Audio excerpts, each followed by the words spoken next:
আল্লাহর ইবাদত আর একটা হলো মা বাবার খেদমত। এই দুইটা আলোচনার হৃদয়ে ধারণ করে ওয়াদাবদ্ধ হয়ে ইনশাআল্লাহ আমরা বাড়িতে যাব। আল্লাহ যেন আমাদের সকলকে আমল করার তৌফিক দান করে, বলুন আমিন।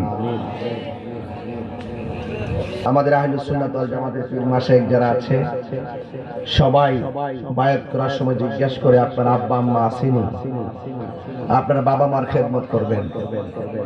দেখবেন সুন্নি আলেমদের জবানে এই নসিহতগুলো আপনি শুনবেন।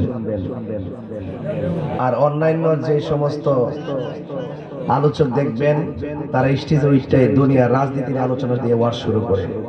কথা বলে ঠিক না বেটি? শুধু দুনিয়াবি কিচ্ছা কাহিনী, আর কোনো কিছু নেই। কেমনে ক্ষমতা যাইতিব, কেমনে মন্ত্রী হইতিব, এমপি হইতিব, আর মাঝে মাঝে রাসূলুল্লাহর বিরুদ্ধে কথা বইলা বইলা তারা নিজেদেরকে ভাইরাল করার চেষ্টা করে। কথা বলেন ঠিক কিনা বলেন? আমার বাবারা ঠিক আছে ঠিক আছে ঠিক আছে ঠিক আছে, ওকে ওকে ওকে, আর দরকার নাই। এই জন্য আমরা সুন্নিরা চারটা বিষয়কে খুব গুরুত্ব দিয়ে থাকি। একটা হলো আল্লাহর ইবাদত, আর একটা হলো নবীর মহব্বত, আর একটা হলো আউলিয়া কেরামের সোহবত, আর একটা হলো মা বাবার খেদমত। ঠিক কিনা বলেন?